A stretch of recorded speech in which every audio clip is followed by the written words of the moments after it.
Guys मैं solutions लेके आ चुका हूँ, थोड़े बहुत जो भी हैं, मैंने जितने भी रिसर्च करी उस हिसाब से जो सोल्यूशंस मैं लेकर आ चुका हूँ। किसके लिए? टिड्डी दल का जो अटैक हुआ है इंडिया के ऊपर और विभिन्न कंट्रीज के ऊपर जो हुआ है, उसके अलावा जो इंडिया पे असर हुआ है उसका, और जिसको लेकर प्रधानमंत्री नरेंद्र मोदी जी ने भी जो मन की बात में अपनी संवेदना व्यक्त करी थी हमारे किसानों के लिए। क्योंकि देखिए इंडिया में अगर कुछ है तो एग्रीकल्चर को अगर कुछ परेशानी होती है तो कहीं ना कहीं इंडायरेक्टली हमें भी इम्पैक्ट होगा। तो उसके लिए सोल्यूशंस बहुत ज़्यादा इंपॉर्टेंट हो जाते हैं, इसलिए सोल्यूशंस की बात इस वीडियो में होने वाली है। तो 3-4 सोल्यूशंस हैं दोस्तों, ध्यान फरमाइएगा उस पर और बने रहेगा अंत तक इस वीडियो में। पहला सोल्यूशन बताता हूँ आपको, फार्मर्स को जो हेल्प प्रोवाइड करनी चाहिए सरकार को। सरकार इस टाइम पर लॉकडाउन चल रहा है, क्योंकि देखिए कोरोना वायरस की वजह से जो लॉकडाउन हुआ है उसकी वजह से जो फार्मर्स के पास पहले लेबर होते थे हार्वेस्टिंग करने के लिए, उसके बाद जो नई फसल उगाने के लिए, वो भी कम हो चुके हैं क्योंकि वो सब अपने गांव जा चुके हैं बाई श्रमिक स्पेशल ट्रेन, सब कुछ ऐसी चीज़ें हो सकती हैं। दूसरी बात, जो अभी फसल को नुकसान हो रखा है उसे कैसे कम किया जाए, उसे कम करने के लिए पेस्टिसाइड्स और इंसेक्टिसाइड्स जो सरकार हमारी खरीद रही है अलग अलग कंट्रीज, और जिसमें आपने यूनाइटेड किंगडम इंग्लैंड का नाम देखा होगा, वहाँ से काफ़ी पेस्टिसाइड स्प्रेयर्स मंगाए जा रहे हैं ताकि इनका जो अटैक है उसे कहीं ना कहीं कम किया जाए।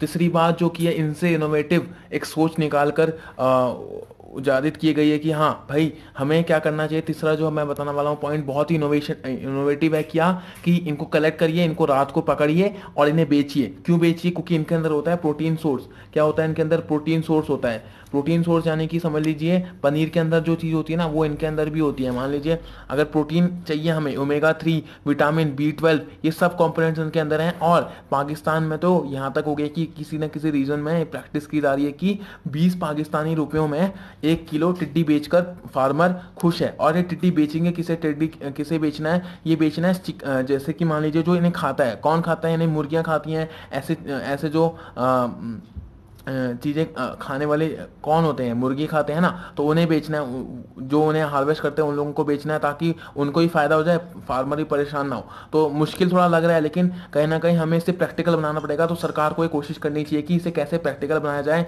कैसे लोगों को अवेयर किया जाए इस इनिशिएटिव के लिए। तो मैं भी सोच रहा था कि यार कुछ बता दूँ अपने ऐसे चैनल के माध्यम से, काफ़ी लोग बता रहे हैं, मैं भी बता देता हूँ, तो उसमें क्या जा रहा है। तो यही 3-4 और एक आखिरी और बताता हूँ आपको क्या है। आखिरी 4 पॉइंट, 3 पॉइंट बता दिए, आखिरी 4 पॉइंट बताता हूँ क्या कि भैया सर्विलेंस कैसे की जाए। देखिए पाकिस्तान से आने वाले अभी और ही बचे, ईरान से तो और आने वाले हैं। मतलब ये मान लीजिए कि लगे हुए हैं, यमन से जो लगे हुए थे पहले, तो हॉर्न ऑफ अफ्रीका से, उसके बाद अब ईरान में पहुंचे, तो और इसके बाद यहाँ पर पाकिस्तान, फिर इंडिया। ईरान में भी और वहाँ पे पैदा कर रहे हैं अपने आप को, जिसकी वजह से फिर वो पाकिस्तान में बहुत बड़ा अटैक होने वाला है। और उसके बाद अब क्योंकि मानसून बढ़ने वाला है, मानसून बढ़ेगा तो उनको क्लाइमेट मिल जाता है ना कि वेट, एक बिल्कुल अच्छी मिट्टी मिल जाती है, एक वेजिटेशन सा माहौल होता है, हर जगह हरियाली होती है, खेती होती है, उनको एक माहौल मिल जाता है। उसके बाद वो अपने आप को ब्रीड करते हैं उसी टाइम पर, तो उनको एक बहुत बढ़िया माहौल मिल चुका है। और इस टाइम पे एक और अच्छा अटैक होने वाला है। तो अभी ऐसा नहीं कि यार अभी थोड़ी देर में ये खत्म हो जाएगा, ऐसा नहीं होगा। आने वाले 1 महीने में हम देखेंगे कि इसका एक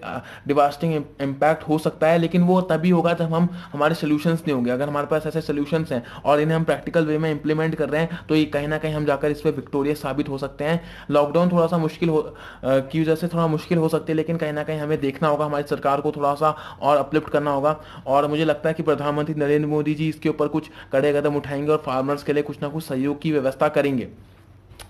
तो यही 4 पॉइंट्स वापस से दोहरा देता हूँ। पहला पॉइंट क्या था, मैंने आपको क्या बताया था कि फार्मर्स के लिए क्या कुछ करना चाहिए सरकार को, क्योंकि नुकसान तो ये करेंगे, तो सरकार को कुछ करना चाहिए ताकि फार्मर्स अपने आप को स्टेबल महसूस कर पाएं इस लॉकडाउन के समय पे। दूसरी, मैंने आपको बताया था कि पेस्टिसाइड और इंसेक्टिसाइड जो कि यूनाइटेड किंगडम इंग्लैंड से मंगाए जा रहे हैं उस पर और ध्यान देना चाहिए और उसको हर एक फार्मर तक मुहैया कराना चाहिए। फार्मर्स को ये भी ध्यान देना चाहिए कि वो जो जैसे कुछ बजाते हैं वो सब उनको अवेयर करना चाहिए कि कैसे भागते हैं, जैसे कि ये नॉइज़, लाउड नॉइज़ सुनने से भागते हैं, तो उनको बताना चाहिए कि कुछ आप जैसे आवाज़ बजाकर इन्हें भगा सकते हैं। तीसरी जो मैंने सोल्यूशन से बात करी थी कि इनसे जो चीप बिल्कुल सस्ता प्रोटीन निकलता है उसे बेचा जाना चाहिए, क्योंकि 70% इनके अंदर प्रोटीन होता है। और कहीं ना कहीं अगर हम बात करें जो सोया चंक्स होते हैं, यानी कि जो सोया चंक्स जो हमारी मुर्गियां खाती थी उसके अंदर से 50% प्रोटीन होता है, इसके अंदर 70% प्रोटीन होता है। तो क्यों ना हम इनको खिलाया जाए, कुछ रुपए में इनको बेचा जाए ताकि जो सस्ता मिल जाए प्रोटीन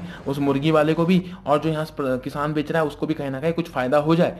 चौथा हमने बताया था कि सैटेलाइट्स और पाकिस्तान और इन सब कंट्रीज की मदद लेके हम ये पता कर सके कि इनकी लोकेशन और ट्रेसिंग क्या क्या है, इस टाइम पर कहाँ पर है ये, ड्रोन की मदद से, अनमैन्ड हेलीकॉप्टर्स की मदद से, उसके बाद सैटेलाइट्स की मदद से अपनी नेबरिंग कंट्रीज के साथ डिप्लोमेसी करके हमें पता कर सकते हैं कि भैया कि आप आपकी सिचुएशन वहाँ पर क्या है, कितने और ये टिड्डी दल आने वाले हैं इंडिया के अंदर। तो ऐसी वीडियोस हैं दोस्तों मैं बनाते रहता हूँ इस चैनल पे। अगर अभी तक आपने चैनल को सब्सक्राइब नहीं किया तो सब्सक्राइब कर दिए, थूक मार के सब्सक्राइब करिए, बता रहा हूँ सब्सक्राइब नहीं करेंगे तो आपका ही घाटा है, इसमें तो मेरा कुछ नहीं जाता है। हाँ, बेल आइकन को भी दबा दीजिएगा, उसके बाद लाइक और शेयर सब्सक्राइब बटन सारे आप दबा दीजिए और इसको पूरे फैला दीजिए, क्योंकि अवेयरनेस ही आज के ज़माने में भी, अवेयरनेस अगर नहीं करेंगे आप तो इट इज़ नॉट कि आप कुछ प्रोवाइड कर पा रहे हैं, है ना। अवेयरनेस कर लीजिए थोड़ा सा लोगों को, यही बस इस हमारे चैनल का एक सिद्धांत है। थैंक यू फॉर लिसनिंग अस। आपका बहुमूल्य समय देने के लिए बहुत बहुत धन्यवाद। धन्यवाद, ऐसे ही बने रहिए हमारे साथ इस चैनल पे। धन्यवाद।